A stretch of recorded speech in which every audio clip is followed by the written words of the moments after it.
Okay, well, before you operate a forklift, it's essential that you check it as you would your car or a truck when you go out on the road.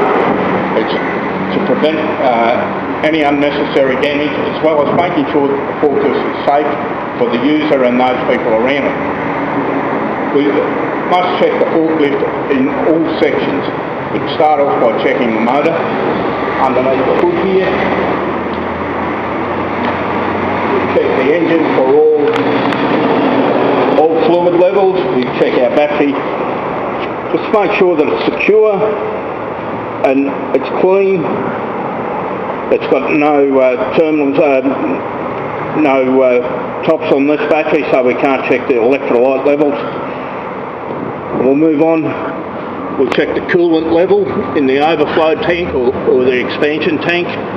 It's between the marks of low and high, so it's within range. When the forklift warms up, it'll get higher. Then we'll check the oil. If you'll excuse me, removing the dipstick, wiping it, checking for your low and your high marks, in this case, to notches in the dipstick. We'll then put it back in.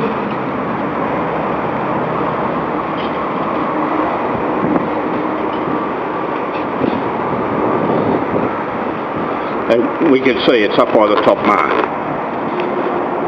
It's within range, so there's no oil needed.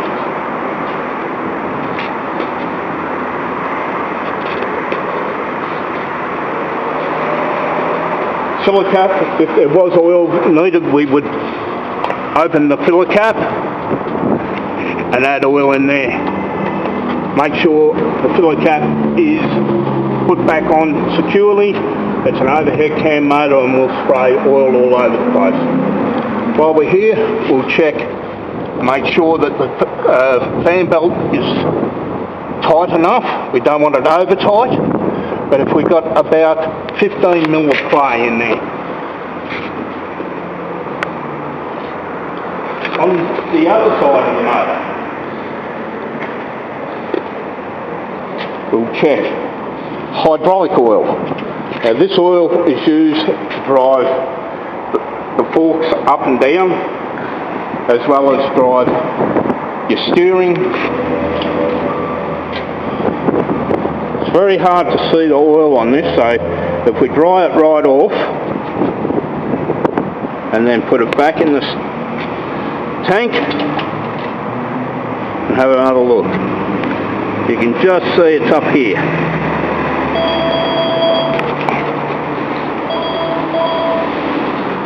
Oh, that's about it for the engine.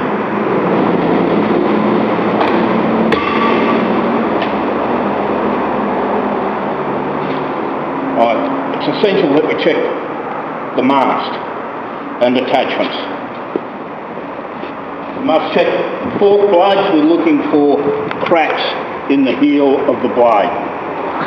If any cracks are detected, the forklift is to be tagged out, key removed and reported, and at no stage should anyone try to weld that crack up.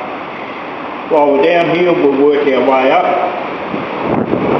The load backrest or apron, we'll check it, make sure it's still alright, none of the welds are broken.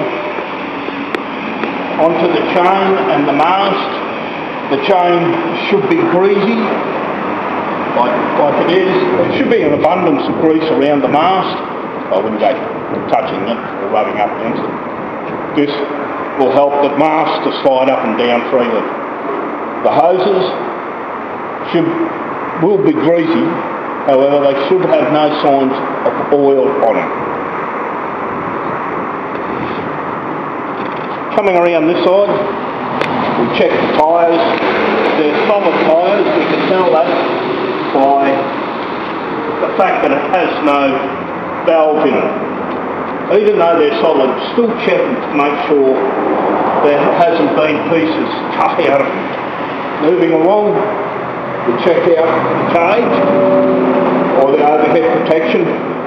Once again at the weld marks, making sure that it's secured firmly and no cracks or damage.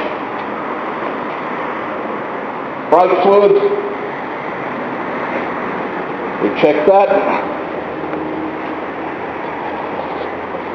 Adequate level. Moving along, we also check our tyres and wheels for security.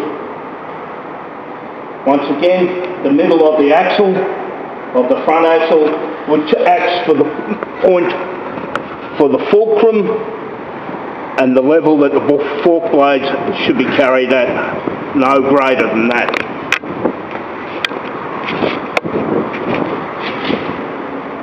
Rear wheel, once again, just check the tyre for damage, checking for security on the wheel nuts, no valves, so it is a solid tyre. Checking all your lights for damage and cleanliness. Coming around, turning your fuel on. Only 1.5 turns. That way, if you need to turn the fuel off in a hurry, it's very quick. 1.5 turns will allow enough gas to flow for normal operation. Tyres again, nuts tight, cage and our overhead protection, which should be, the hole should be no larger than the smallest object we're carrying. Moving along, foot mounts, front lights, front wheel. So as you can see, 4 sections you check on the forklift are your engine, your wheels, your cage and your mast.